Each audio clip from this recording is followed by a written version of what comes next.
Hi everybody, it's Terry with Crafty Book Nerd here today to share with you the books I read in May of 2024. But before we do that, you know what time it is. Time for our quote of the day. And I like this quote because I have some really great friends. You know who you are, and I appreciate you so much. And here's the quote from Proverbs 18:24. A real friend sticks closer than a brother. I tell you, I don't have any sisters, but I have some sisters by another mother, and they are awesome, and I appreciate every one of them. And I appreciate all of you, my subscribers. If you're new to my channel, welcome. If you've been here for a while, welcome back, and thank you so much for being here. So I had another great reading month for the month of May. I read 8 books. And I actually have I have 6 of them physically with me to show you. And then the other 2 were either an audio, a Kindle, and had to return to the library. So let's get into what I read for May. The first book I read in May was one of my book of the months. Remember, I did the spinner wheel, and I was supposed to do a book of the month, and this was a 2023 book of the month. And that book is Again and Again by Jonathan Evison. And this is it. I love the color. I love puzzles, so I thought that was really cool. So in this book, we meet Eugene. Eugene is living in a retirement home, and he has a custodian named Angel who comes to his room every day to check on him and tidy up, and they become friends. They become really good friends, and Eugene feels like he can open up to Angel, and he does. And he starts sharing stories of his lives. Notice I said lives, plural. Eugene says that he has lived a lot of different lives in a lot of different time periods.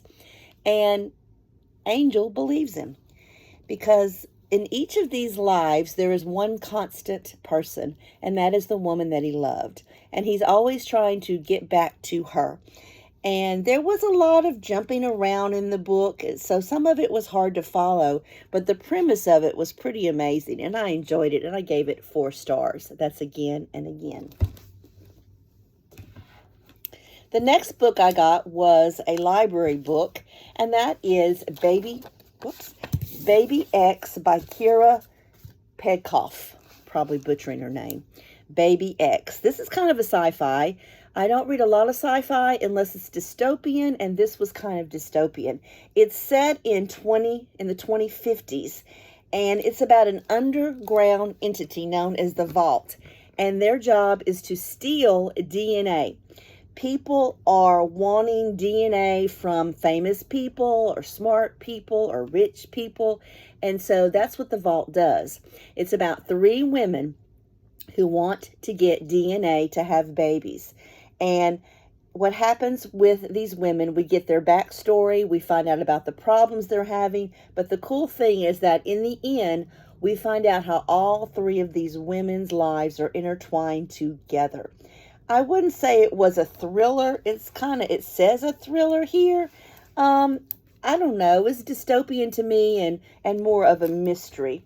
But it was kind of scary. The reason it's scary is because this could be possible in the future, where there is a vault where men donate sperm and you can go and get what you want. And in fact, I think that kind of happens already. So this was really good.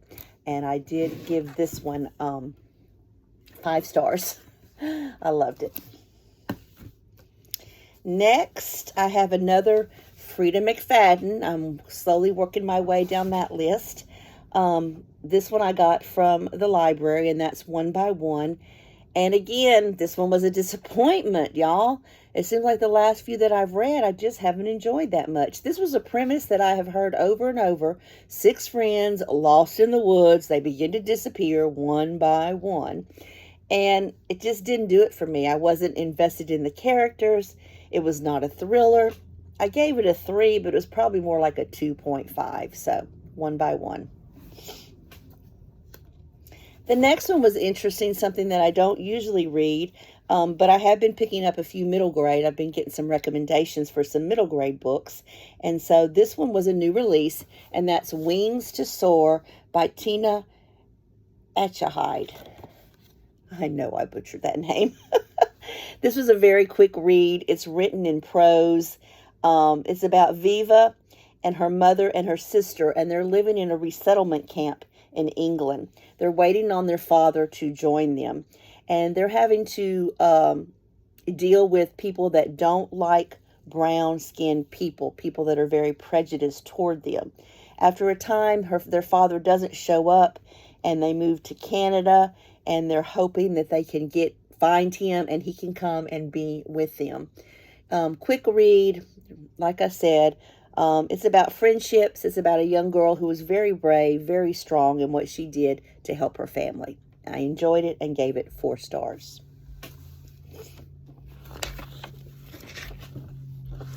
Our next book is one that I got in a book haul.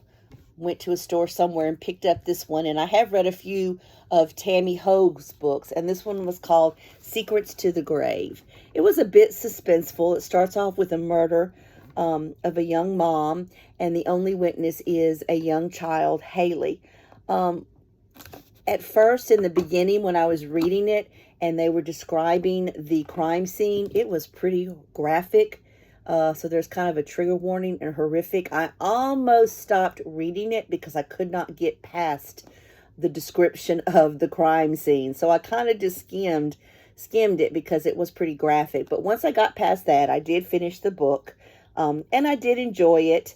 One of the things about this book is that it was written, not written, but it takes place before DNA and before computers. So it was in like 1986, and so it makes it difficult to find out some of the information that they need to find to solve this crime.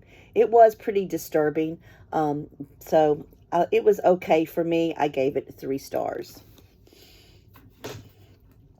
The next one was another library book, Bye Baby by Carol Lovering. This was another library book. I really liked the premise of this one. It was about friendship and how friendship can change based on your situation, based on who you marry in life. And that's what happened to these 2 friends, Billy and Cassie. They had been friends for 23 years, but some things change and they kind of grow apart until Cassie's baby goes missing. And when Cassie's baby goes missing, the only person that she wants there to comfort her is her friend, Billy. So Billy comes, and this helps their friendship. Their friendship actually improves because of the baby being missing. We go back in the past, and we learn how they became friends, and we also learn about a secret that they share. It was good. It was very character-driven, but I didn't find it that suspenseful. So it was a little bit predictable, but I did enjoy it and gave it a 3 star. The next one was one that I was really looking forward to. Something about the title intrigued me, and that's The Husbands by Holly Zia. I don't know. It's got a ladder, and it looks like they're going up somewhere, and that's exactly what happened. So in this book, let me ask you a question. What if every time your husband went into the attic and he came back down, you had a different husband? But wait, you're not even married. That's what happens to our main character, Lauren, in this story. She is in a predicament. She's not married, but she gets home one day and this man comes out of the attic and he acts like he's her husband, and she looks on her phone and sure enough, there's pictures of them when they got married. There's pictures in the house of them together. So she's really confused. So she sends him back up the attic, and another husband comes down, a different one.